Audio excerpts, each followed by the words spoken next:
Con Daniel Artana. ¿Cómo terminó Colapinto, Damián? Bueno, séptimo en la primera prueba libre de Franco Colapinto. Buen circuito, recordemos que Abu Dhabi fue el primer circuito donde él corrió con un Fórmula 1, así que lo conoce bien. Digamos que séptimo porque es el mejor tiempo de todos, ¿no? Exactamente, primera prueba libre, así que bueno, buen tiempo para Franco Colapinto. Buen comienzo.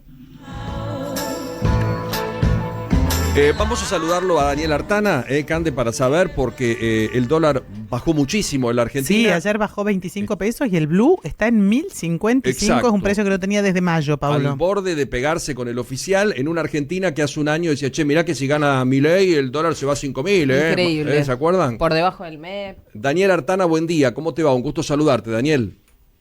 Buen día, ¿cómo estás, Paulo? Buen día a todos ahí. Un gusto. Hace rato que no te llamamos porque no hay despelote con el dólar, ¿viste? Claro. Si no era moneda corriente hablar con ustedes, ¿no? Claro. Y bueno, trabajamos más tranquilos. Exactamente. ¿Y ahora qué está pasando? ¿Y es bueno, es malo? Porque viste que es una Argentina donde algunos meten temor. Che, está bajando mucho el dólar, qué preocupa. ¿Es bueno, es malo? ¿Y por qué baja? Bueno, la primera cuestión es que tener tantos tipos de cambio distintos es una anomalía. Lo normal es que los países tienen un solo tipo de cambio que después podrá estar fijado por el Banco Central o flotará más libre o menos libre según el país, pero lo raro es que nosotros teníamos todo hasta el dólar oficial, el dólar blue, el dólar MEP, el dólar contado con liqui, bueno, en fin, toda esta cantidad de dólares que todos conocemos. ¿Por qué ha ido ocurriendo la convergencia? Bueno, es la consecuencia de varias cuestiones. Primero, el gobierno logró equilibrar las cuentas fiscales, entonces con eso logró dominar la principal fuente de emisión que generaba un exceso de pesos, y esos pesos en parte se terminaban canalizando hacia los dólares alternativos. Y además, la propia baja en la tasa de inflación y te diría yo, mejores expectativas respecto a que el gobierno puede llevar adelante lo que ha prometido, lo que ha dicho que va a hacer en materia de depreciación del tipo de cambio oficial, te aumentó la demanda de pesos.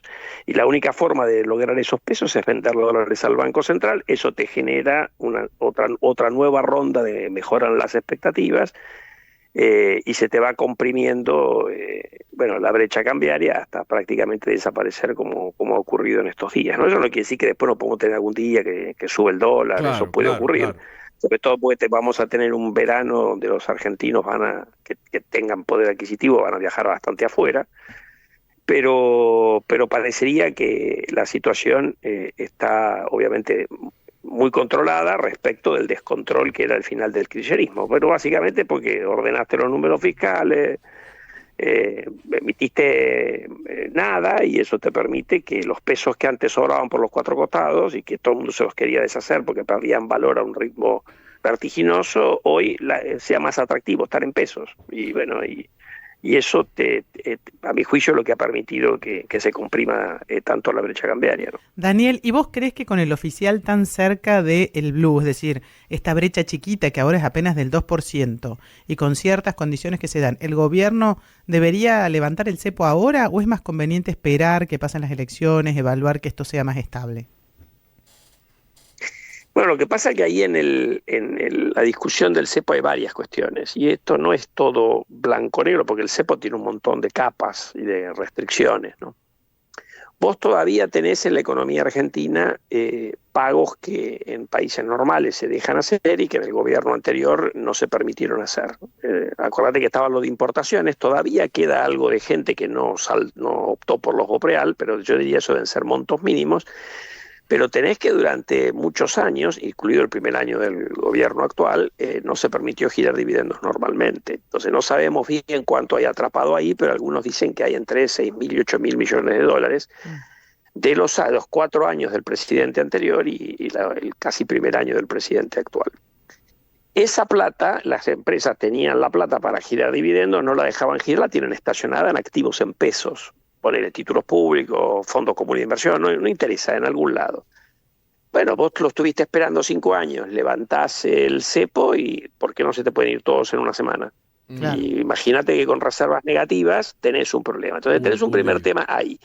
Después tenés un segundo tema, que es cierto que hay una mayor demanda de pesos, pero puede haber una parte de los agentes económicos, como decimos los economistas, que se hayan quedado con algún exceso de pesos por esto que hablábamos recién o por otros factores, que puede haber algún otro factor. Entonces, en realidad, vos lo que tenés es todavía muchos pesos de corto plazo. Si te fijás, hay enormes vencimientos de deuda pública el año que viene. Antes teníamos los pasivos remunerados del Banco Central. 20.000 millones de dólares el año que viene, ¿no?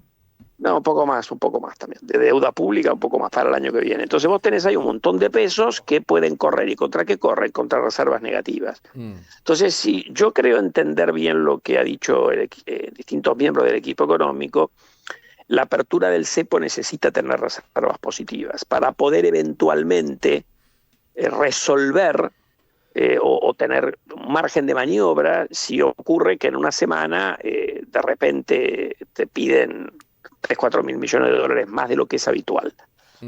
Ahora, dicho eso, hay un montón de cosas que pueden seguir. Pero dicho eso, hay un montón de cosas que todavía se pueden ir mejorando, acercándote a la normalidad. Por eso y que el equipo económico ha venido haciendo. Por ejemplo, todavía te queda, hablábamos de los dividendos para atrás, pero hoy no podés los dividendos nuevos girarlos, porque no se podría levantar eso deben ser 200, 300 millones de dólares por mes.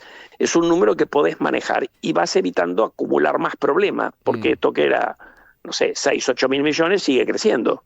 ¿Okay?